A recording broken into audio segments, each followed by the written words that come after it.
Jadi yang ketiga teman-teman adalah satu yang namanya belajarlah dari yang terbaik dan sudah terbukti sukses.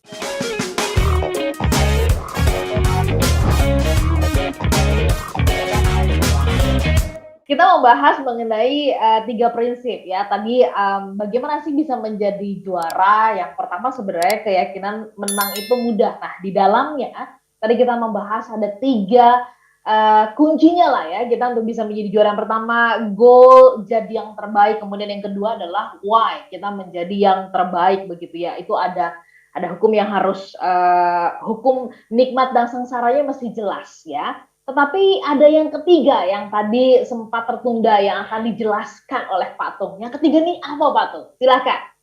Jadi yang ketiga teman-teman adalah satu yang namanya belajarlah dari yang terbaik dan sudah terbukti sukses. Jadi daripada Anda mata lalat itu nyari jeleknya orang-orang yang sukses. Itu namanya mata lalat ya? Terus di kebun penuh bunga nemunya tai, nemunya bangkai karena mata. Oke. Baik mata lebah, kok dia bisa? Makanya saya tuh satu aliran dengan namanya positif deviansi. Maksudnya positif deviansi ya. Ini saya manfaatkan dalam memberikan konsultasi kepada banyak perusahaan. Kemarin ada satu bank ngontrak saya lagi gitu ya, luar biasa gitu ya. Jadi banyak orang yang dahsyat luar biasa itu ternyata masih mau belajar gitu ya. Bank dahsyat besar gitu ya, termasuk salah satu pembayar pajak terbaik juga di Banten bareng dengan saya. Sana bank saya perorangan itu keren juga. tapi sekali lagi ternyata begini. Jadi saya adalah jagoan nyontek. Jadi ketika ada orang yang lebih baik, makanya saya tanya, "Loh Pak, ini mau tentang apa?" Saya mau meningkatkan servis, juga mau meningkatkan penjualan tentang landing dan fundingnya. Saya cuma ngomong sederhana. Oke, sebelum masa-masa training itu adalah just one thing untuk meningkatkan performance. Very good, saya setuju. Training itu top sekali, memang perlu sekali di dalam perusahaan. Menurut si Philip Fisher, buku yang direkomendasi sama Warren Buffett bilang, saya kaya itu bukan karena belajar dari Benjamin Graham, tapi saya belajar dari Philip Fisher juga. Bukunya judulnya Common Stock for Uncommon Profit. Nah, dia bilang, kenapa milih IBM? Begitu ya. Investasi di IBM, ada 15 kriteria perusahaan yang diambil untuk diinvestasi. Menurut Philip Fisher, salah satunya adalah perusahaan tadi, waktu training untuk perusahaannya lebih banyak dibanding yang lain. Jadi dia bilang tahun 50-an, saya investasi di IBM. Tahun 50-an sudah investasi di IBM. Kenapa? Karena sepertiga waktu kerja dari karyawan IBM adalah training untuk meningkatkan diri. Karyawan saya jam 7 sampai jam 8 sudah masuk, meningkatkan diri dulu. Belajar dulu. Saya harus melakukan silent, meditasi, pernapasan default, afirmasi. Saya mau, saya bisa, saya sukses. Visualisasi apa yang dimau, bagaimana omsetnya nambah, bagaimana dia karirnya melejit, bagaimana income-nya dia melejit, visualisasi. Kemudian exercise, mulai exercise 10 menit olahraga bersama jumping jack, plank, kemudian floating. Jadi kemudian reading 10 menit, 15 menit, 1 jam pertama sudah dilakukan untuk meningkatkan diri. Scribing, menulis cita-citanya, menulis prinsip-prinsip hidupnya, menulis hasil renungannya dia, 1 jam meningkatkan diri. Nah, tapi lebih dari itu, kalau perusahaan mau sukses, bukan hanya sekedar training juga. Nah ini loh ya. Jadi Anda, saya tanya, mau ditingkatkan di bidang apa? Oke. 1 di bidang servis, yang kedua penjualan landing, ketiga penjualan yang namanya fundingnya. Oke, kalau saya bilang kalau 3 ini Anda mau sukses, Anda harus punya 3. 1 SLA, Service Level Agreement. Level Agreement itu misalnya ukurannya apa? Jadi standar-standarnya apa? Kalau ada orang mau pinjam utang, kenapa BPR Lestari dengan bunga yang lebih tinggi dari bank-bank swasta karena beliaunya BPR, tapi aset bisa jadi 7,5 triliun, ya jelas dia punya service level agreement. Jadi kalau ada orang minta kredit, itu dalam 1 hari sudah dijawab, ya atau tidak. Loh ya, gampang tau gitu aja kok susah. Karena kalau di bank-bank swasta, apalagi di bank pemerintah, waduh mohon maaf bank pemerintah kalau jadi standarnya Anda, kalau Anda tidak punya standar, bunga Anda lebih murah pun bisa kalah loh dengan orang yang ngasih utang bunga lebih tinggi. Itu buktinya BPR selamat.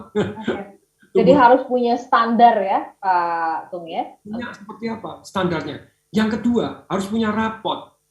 Rapot itu feedback. Jadi teknik memberi rapot ini penting. Jadi kalau Anda mau juara di dalam bisnis, Anda harus mempunyai rapot untuk karyawan Anda, punya rapot untuk cabang-cabangnya, dan rapot itu juara 1, 2, 3-nya siapa Anda harus tahu. Walaupun mungkin tidak disebutkan, kalau misalnya di juara 1, 2, 3 tidak perlu disebutkan, tapi kalau bisa disebutkan lebih better gitu ya. Juara 1 sekian, 2, 3, average-nya berapa? Anda berapa? Okay. Nah, kemudian jadi setelah kita tahu para juara, ulangi ya, punya standar, punya rapot. Kalau dengan ada rapot ketahuan juaranya tuh, betul kan? Betul. Ya, jadi tahu hasilnya. Ya. Pembinaannya apa? Nyontek para juara. Jadi ini jurus ketiga untuk menang dalam kehidupan. Anda cari orang-orang yang lebih sukses dibanding Anda. Tidak perlu nyinyir terhadap orang yang lebih sukses. Kalau ada nyinyir kan Anda bukan mata lebah, mata lalat. Mata lalat namanya ya, oke. Iya, mata lalat namanya. Oh ini. Sekali lagi, orang sukses pasti punya kelemahan. Orang sukses juga punya hal yang kurang bagus. Daripada Anda jelek-jelekin mereka supaya Anda merasa menang. Dia sukses tapi keluarganya berantakan. Mending miskin seperti saya, tapi keluarganya harmonis. Pret. Nah, mending Anda kaya dan keluarganya harmonis pakai dan. Yang jelek untuk goblok. Mohon maaf. Kebacut. Biasa kalau seminar saya sering gini. Mohon maaf. Karena gitu. Jadi sometimes kadang mohon maaf sekali lagi ya, mohon maaf, minta ampun. Karena kadang saya ngomong gitu untuk menyadarkan orang.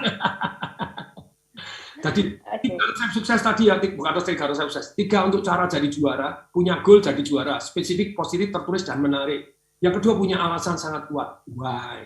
Why-nya itu kadang bukan untuk Anda, tapi untuk demi orang-orang yang Anda cintai. Yang ketiga adalah belajarlah dari yang sudah terbukti berhasil. Mungkin yang terbukti berhasil ada kelemahan, tapi sudahlah. Kelemahan kita untuk ngaca supaya kita tidak ikut-ikutan. Semua orang punya kelemahan, sudahlah, mata lebah atau mata lalat, mau nyari tai atau nyari sari madunya, ya tai dihindari, mau boleh, tapi kemudian kita cari sari madunya. Dia yang hebat di mana kita contek. Yang jelek-jelek, yang tidak halal, tidak usah diikut-ikutin gitu loh ya. Nah ini baru Anda akan menjadi dahsyat luar biasa. Oke, baik. Pak Bung tadi mengatakan yang ketiga ya, belajar dari yang terbaik. Nah, apanya yang kita pelajari dari mereka? Apakah setiap artinya kemampuan mereka itu make sense atau cocok kalau kita terapkan di dalam diri kita? Misalkan cara dia berbisnis, cara dia ini, apakah itu pas kalau misalkan diterapkan di dalam diri kita? Kan banyak orang yang berpikirnya itu kan dia mah cocok buat dia gitu ya. Bagaimana dengan saya? Nah, bagaimana saran dari Pak Tung? Silakan. Keren banget, pertanyaannya sangat detail nih. Kak Ola ini sudah mulai jagoan nyontek ini. Jadi, gitu ya, caranya nyontek bagaimana? Nah ini keren Kak Ola. Tapi ada 3 hal yang harus kita contek. Yang nomor 3, bukan tidak penting, tapi nomor 3, berarti kalah penting dengan nomor 2, nomor 1. Yaitu strateginya dia, urut-urutan caranya. Caranya beda, hasilnya beda. Ketika saya belajar dari mahasiswa teladan tahun lalu, karena saya punya goal jadi mahasiswa teladan, gitu ya. Saya main ke tempat mahasiswa teladan yang tahun-tahun lalu, ternyata, strateginya beda, hasilnya beda.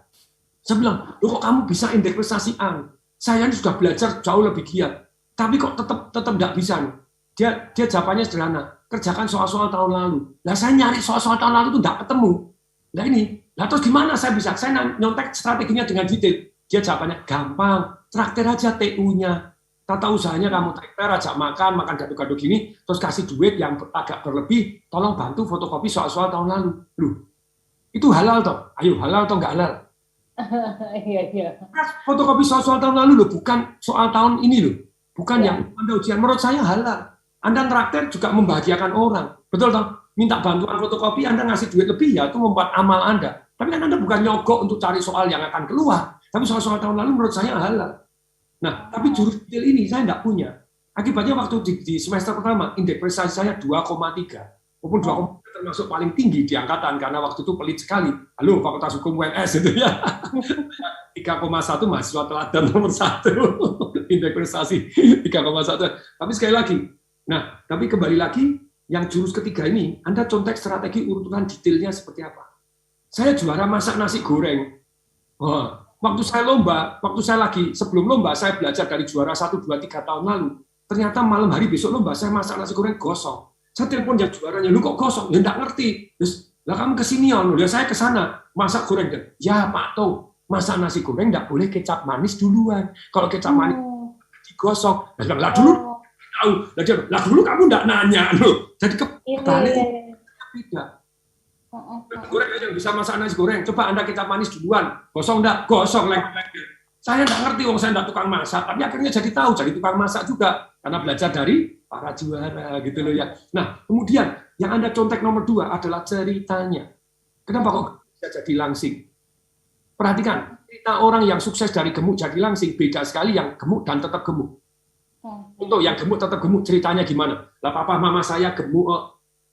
Coba mama blame, excuse, and justify. Saya keturunan orang gemuk. Daripada saya lapar sakit, yang penting makan. Ya kayak sekarang kan dalam era COVID ini kan banyak sekali toh yang no daripada ini sudahlah makan sebanyak-banyaknya. No ya, makan ya enggak apa-apa makan. Tapi ya kalau gemuk kan kemungkinan matinya lebih banyak kalau Anda kena COVID gitu loh. Ayo data membuktikan loh. Saya ini pakai tabayun juga boleh buktikan data. Tapi sekali lagi begini teman-teman. Nomor 2 itu ceritanya yang Anda contek. Cerita apa? Kok dia bisa? Kok dia mau? Banyak nggak orang daftar fitness dan tidak pernah datang? Iya sih Pak, karena dilarang. Oke lah, apa boleh buat. Tapi sekali lagi, banyak orang, saya nggak punya alat fitness. Tapi kenapa ada orang tidak punya alat fitness dan tetap bisa olahraga? Why? Kenapa why? Halo, gitu ya. Karena cerita juga. Ya. Cerita yang pada diri sendiri bisa. Contohnya,